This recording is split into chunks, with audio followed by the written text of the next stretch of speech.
Cold open. There is a room somewhere, a boardroom, a classroom, a locker room, a family, and someone just walked out of it forever. And the room didn't stop. It didn't pause. Didn't mourn. Didn't even flinch. It just continued. Someone else stepped in. The work kept moving. The conversation kept going. And the person who left, the one who gave years, who showed up every day, who thought they mattered, realized something in that moment that no one had ever warned them about. They were replaceable. Not because they weren't talented. Not because they didn't work hard. But because they never became irreplaceable. There is a difference. And most people never learn it. This video is about that difference. If you've ever felt overlooked, undervalued, or like you could disappear and no one would notice, this is for you. Stay until the end. What you hear today might be the thing that changes everything. 1. Stop being easy to understand. In 1945, Viktor Frankl walked out of a Nazi concentration camp. He had lost his wife, his parents, his manuscript, everything. He had nothing. And within a few years, he had written one of the most important books of the 20th century. Man's Search for Meaning has now sold over 16 million copies and been translated into more than 50 languages. Why? Because the world could not replace what was inside him. Not his intelligence. Not his degree. Those could be replaced. What couldn't be replaced was the specific way his mind processed suffering, meaning, and the human will to survive. He had developed an inner world so rich, so layered, so particular to his experience, that no one else could produce what he produced. He was not just a psychiatrist. He was a man who had walked through hell and come back with a philosophy. The first quality of an irreplaceable person is depth. We live in a world that rewards speed. Quick summaries. 30-second explanations. People who can be understood immediately. But here is the problem with being easy to understand: you are also easy to replace. If everything you know can be summarized in a bullet point, someone else can read the same bullet point and do your job. Depth is not the same as complexity for its own sake. Depth means you have lived with ideas. You have wrestled with them. You have thought about them at 2 in the morning and arrived at conclusions that no one handed you. Frankl didn't just study psychology. He experienced its ultimate test. His understanding of human nature came from places no textbook could reach. And so the question is not, what do you know? The question is, how far have you gone into what you know? The person who has read about suffering and the person who has been through it, and emerged with understanding, these are not the same person. One can be replaced by the next person who reads the same book. The other cannot be replaced by anyone. Go deeper. Not wider. Deeper. Build an interior life so rich, so specifically yours, that when people are around you, they feel it. They can't name it. They can't copy it. But they feel it. That feeling is irreplaceability. 2. Become the person who does the hard thing. In the winter of 1914, Ernest Shackleton's ship the Endurance became trapped in the pack ice of Antarctica. The ship was eventually crushed and sank to the bottom of the Weddell Sea. 27 men were stranded on floating ice, thousands of miles from civilization. What followed is one of the greatest survival stories in human history, and the reason it is great has nothing to do with luck. Shackleton did something that most people never do. When everything collapsed, he did not collapse with it. He made a decision, not dramatically, not loudly, but quietly and completely. He decided that those 27 men would not die. And he built his entire reality around that decision. He led a 800-mile open-sea journey in a small lifeboat through some of the most brutal waters on Earth. He crossed an unmapped mountain range. He organized, managed, and inspired men who were exhausted, frostbitten, and terrified. All 27 men survived. Shackleton was irreplaceable in that moment, not because of credentials. Not because of a title. But because he was willing to walk directly into the hardest thing in front of him, and not stop walking. Most people orbit the hard thing. They get close. They acknowledge it exists. They think about it. They make plans around it. but they never walk into it. Because walking into the hard thing is uncomfortable. It is scary. And we are wired to avoid discomfort. But here is what happens when you avoid the hard thing: you remain ordinary. Because the hard thing is where most people stop. And that means whoever is willing to go past that point immediately becomes rare. Rarity is the foundation of irreplaceability. Think about every room you've been in. Every team. Every group. There is always, a handful of people who volunteer for the problems no one wants. Who take on the conversations no one wants to have. Who stay when others leave. Who begin when others hesitate. Those people are not replaceable.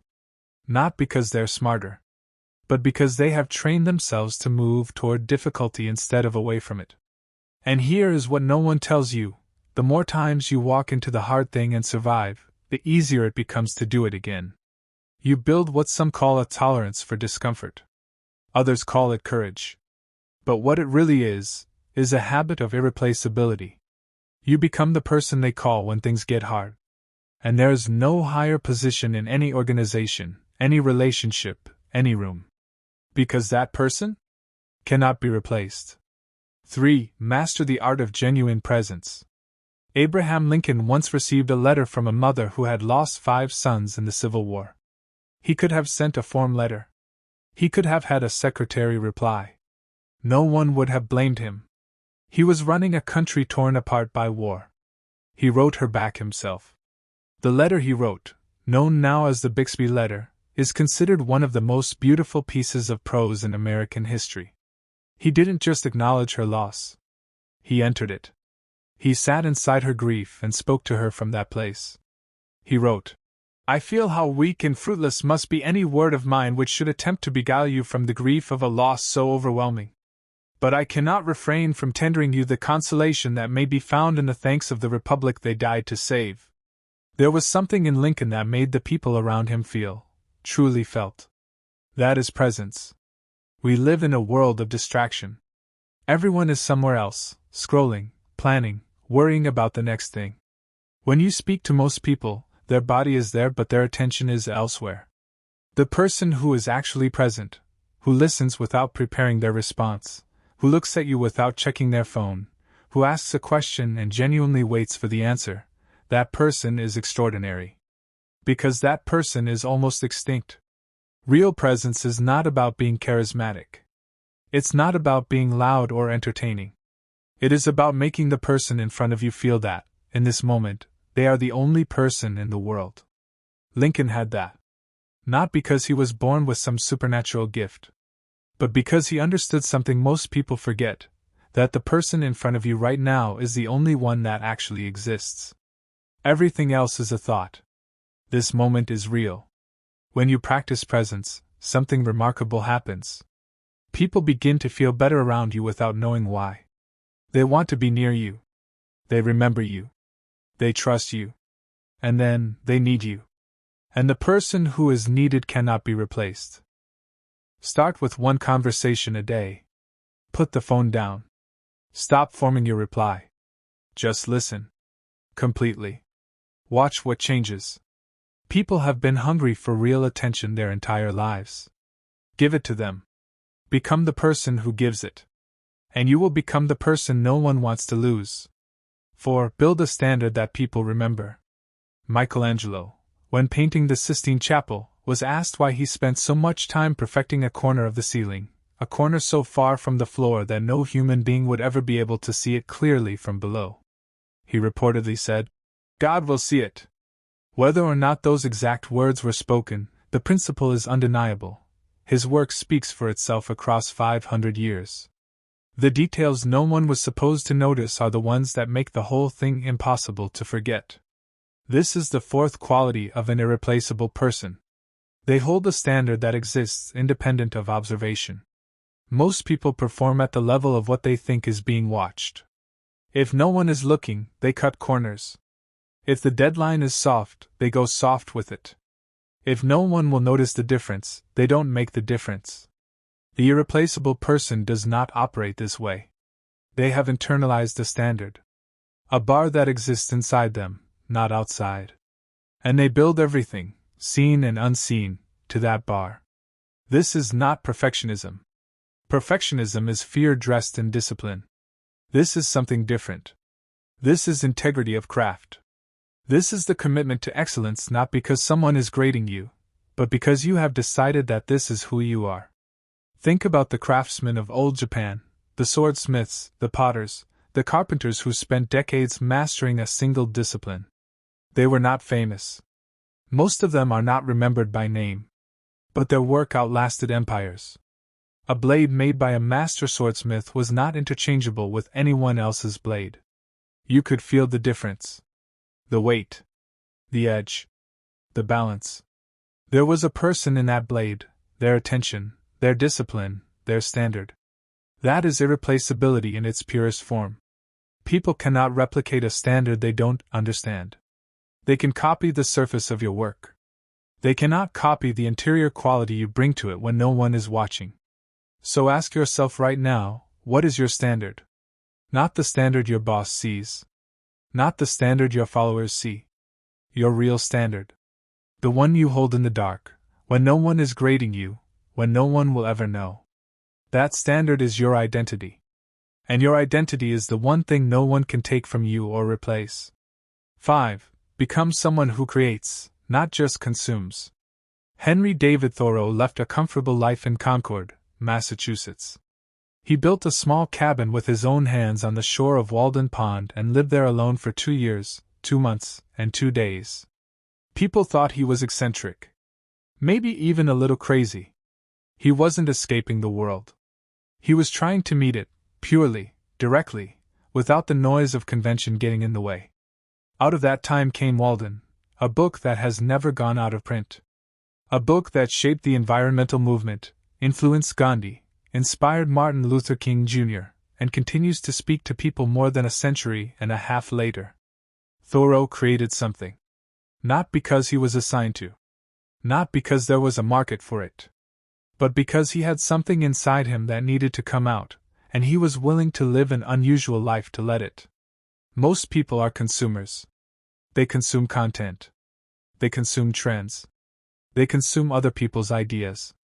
There is nothing wrong with consumption, it is how we learn.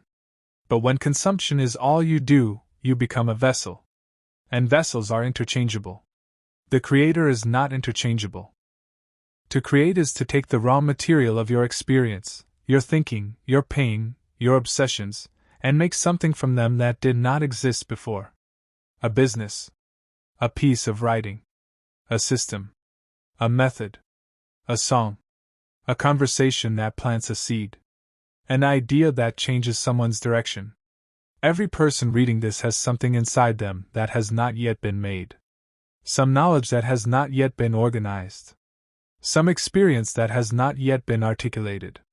Some vision that exists only in their head and nowhere else on earth. The work of becoming irreplaceable is the work of bringing that thing into the world. Thoreau didn't have a content strategy. He had a compulsion, the need to think deeply and to record what he found. He followed that compulsion into the woods. And the woods gave him everything. What are you compelled toward? Not what is convenient. Not what is trending. What do you return to again and again, because you cannot help yourself? Follow that. Build from that. Create from that. The world has enough people who repeat. It needs people who originate. And originators, true originators, are never replaced. They are cited, studied, and searched for long after they're gone. 6. Be loyal to a vision that outlasts comfort. In 168 BC, the Roman consul Gaius Popilius Laenas was sent to deliver a message to King Antiochus IV of Syria, who had invaded Egypt and was threatening to sack Alexandria. Antiochus was a powerful king. His army dwarfed the Roman delegation. The situation should have been laughable. One Roman official, a small staff, walking up to tell one of the most powerful men in the known world to turn around. Laenas read the Senate's decree aloud. Antiochus said he would consider it and consult with his advisors. Laenas did something that has been remembered for 2,000 years. He drew a circle in the sand around Antiochus with his walking staff. And he said quietly but absolutely, Give me your answer before you step out of this circle. Antiochus, surrounded by his army, outnumbering the Romans 1,000 to 1, backed down. He withdrew from Egypt. What made Leonidas irreplaceable in that moment had nothing to do with the size of his army. It was the unmistakable quality of his commitment. He was the embodiment of Rome's will. There was nothing uncertain in him. No gap between what he said and what he meant. The irreplaceable person is one who is completely aligned with what they stand for. Most people carry a vision, a version of their life they want, a value they believe in, a goal they've written in a journal somewhere. And then life tests that vision. Comfort arrives and says, you can stop here. Fear arrives and says, maybe not. Exhaustion arrives and says, just rest, just for a little while. And most people listen. Not because they are weak, but because they were never truly loyal to the vision. They were interested in it. Being interested and being loyal are not the same thing. Loyalty means you hold the line even when holding it costs you. Loyalty means the vision is non-negotiable. Loyalty means that when someone draws a circle around you and demands an answer, you give the same answer you've always given. Be the person whose yes means yes and whose commitment is visible in their daily life, not just in their words. People cannot replace someone whose vision is clear and whose behavior confirms it every single day. Because that kind of alignment is rare. Most people say one thing and live another. Live what you claim. And the gap that closes between who you say you are and who you actually are, that gap closing is what makes you irreplaceable. 7. Give without keeping score. Epictetus was born a slave. He had no wealth, no freedom, no power in the conventional sense. His master once decided to test him by twisting his leg, slowly, deliberately, to see how he would respond. Epictetus said calmly, "You are going to break it." The master twisted harder. Epictetus said, "Did I not tell you that you would break it? You have broken it." There was no rage. No pleading.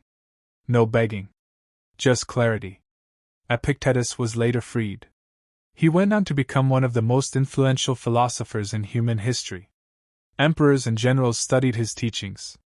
Marcus Aurelius, who ruled the most powerful empire on earth, modeled his entire inner life on the philosophy of a man who had been born with nothing. What made Epictetus irreplaceable was this: he gave without keeping score. He gave wisdom, clarity, and perspective to anyone willing to receive it. He gave without the expectation that it would return to him in kind. And it returned to him in ways that outlasted every emperor, every army, and every empire of his time. The seventh quality of an irreplaceable person is generosity of spirit. Not financial generosity alone. Generosity of attention. Generosity of knowledge. Generosity of encouragement. The willingness to give what you have, your time, your insight, your effort, without the silent calculation of what you'll receive in return. Transactional people are replaceable. You can always find someone else to do a transaction. But the person who gives freely, who shares what they know without hoarding it, who lifts others without waiting for gratitude, who makes people better simply by being around them, that person is not replaceable. Because what they give is not a product. It is a quality of character. Seneca wrote, "Wherever there is a human being, there is an opportunity for kindness." He did not say, "Wherever there is a human being, there is a transaction to be made." He said, "An opportunity for kindness." The generous person leaves a mark on every room they enter. Not because they were loud. Not because they were impressive. But because people felt something in their presence that they rarely feel elsewhere. That something is generosity. And it cannot be purchased, replicated, or replaced. 8. Own your failures before they own you. Marcus Aurelius was considered one of the greatest emperors Rome ever produced. The 5 good emperors. A philosopher king. A man of extraordinary virtue and discipline. And yet, his private journals, the Meditations, are filled with self-correction. He wrote to himself, "You have power over your mind, not outside events." He wrote about his own failures of patience, his lapses in attention, his moments of vanity. He was not writing these for anyone to read. He was holding himself accountable in private. He was a man at the height of human power, and he spent his nights writing notes to himself about how to do better. That is the eighth quality of an irreplaceable person: they own their failures completely. There is a common belief that success requires projecting confidence, that admitting mistakes makes you look weak, that taking accountability is a liability. This is wrong. The person who refuses to acknowledge their failures is actually announcing their limitations. They are saying, "I cannot learn from this because I cannot even see it." They are trapping themselves inside a fixed version of themselves. The person who owns their failures is doing something completely different. They are saying, "I see this clearly, I accept it, and I will not repeat it." That is not weakness. That is the foundation of genuine growth. Think about the people you trust most in your life. Not the ones who project perfection. The ones who, when they got something wrong, looked you in the eye and said so. That kind of honesty is magnetic. It is disarming. It makes people feel safe around you. And people who feel safe around you, who know that you will be straight with them, that your word is real, that you will not play games with the truth, those people do not let you go. Marcus Aurelius ran the Roman Empire and still found time to ask himself, privately and honestly, "How did I fall short today? How can I be better tomorrow?" That discipline, that willingness to look directly at your own failures without flinching, is one of the rarest things in the world. And therefore one of the most valuable. The person who does this consistently becomes someone that people trust completely. And the person people trust completely cannot be replaced. 9. Develop a vision for others, not just yourself. Rosa Parks did not simply refuse to give up her seat on a bus in Montgomery, Alabama on December 1, 1955 because she was tired. She was tired in a different way. She was tired of a world that had decided certain people were worth less than others. She had a vision, not just for herself, but for every person who had been told they were less. She was thinking beyond the bus. She was thinking beyond Montgomery. She was thinking about a future that did not yet exist. The bus driver told her to move. She said no. Not loudly. Not dramatically. But completely. That quiet, complete refusal ignited the Montgomery bus boycott. 381 days of black residents refusing to ride the bus. The Supreme Court ruled bus segregation unconstitutional. A movement gained momentum that would change the country. One person. One seat. A vision that extended far beyond herself. The 9th quality of an irreplaceable person is this: they carry a vision that includes other people. It is possible to be successful and still be replaceable. You can optimize your own performance, build your own portfolio, achieve your own goals, and be entirely forgettable to the people around you. But the person who has a vision that lifts others, who is building something that serves a purpose beyond their personal ambition, that person becomes essential. People rally around them. People sacrifice for them. People protect them. Because the world is full of people who want to be great. There are very few who want to make others great.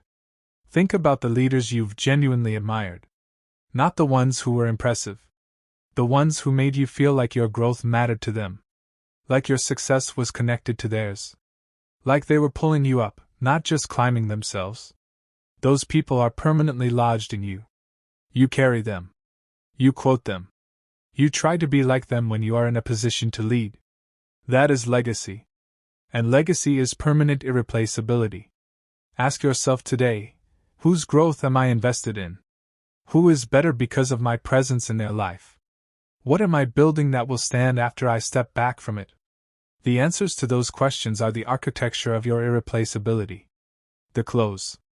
Diogenes lived in a barrel. He had no possessions. No status. No title. No wealth. Alexander the Great, at the height of his power, having conquered most of the known world, sought him out specifically. He traveled to find this man who lived in a barrel and asked him, "What can I give you?" Diogenes looked at the most powerful man in the world and said, "Stand out of my sunlight." Alexander reportedly laughed and said, "If I were not Alexander, I would wish to be Diogenes." Think about that.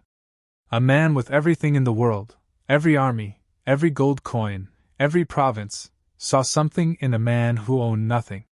Something that made him wish he could be that man. What did Diogenes have? He had himself. Completely. He had a self that was so fully developed, so entirely his own, so utterly immune to what others thought, that even emperors admired it. He was irreplaceable not because he had something no one else could have. He was irreplaceable because he was so completely himself that there was simply no substitute. That is the final truth of everything we've talked about today. You do not become irreplaceable by accumulating credentials. You become irreplaceable by becoming so fully yourself, in your depth, your standard, your generosity, your vision, your courage, that the world has no option but to recognize that you are singular. You are not a product to be swapped out. You are not a role to be filled. You are not a function to be optimized and replaced with someone cheaper. You are a person, with a specific kind of fire burning inside you that has never existed before and will never exist again. The work, the real work, is learning how to let that fire burn without apology. Marcus Aurelius said, "Confine yourself to the present. Not the past that made you doubt yourself. Not the future that makes you afraid. The present, where the work is. Where the choice is. Where you can begin. Begin now. Not when you're ready. Not when the conditions are perfect. Not when you've figured everything out. Now. Because the world is full of replaceable people who are still waiting for the right moment. And you, if you take what you've heard today and do something with it, you will not be one of them. If this spoke to something real in you, subscribe to Inner Steel. We build this channel for the people who are serious about becoming the best version of themselves. Not the version the world handed them. The version they chose. New videos go up regularly. Hit subscribe and stay in the fight.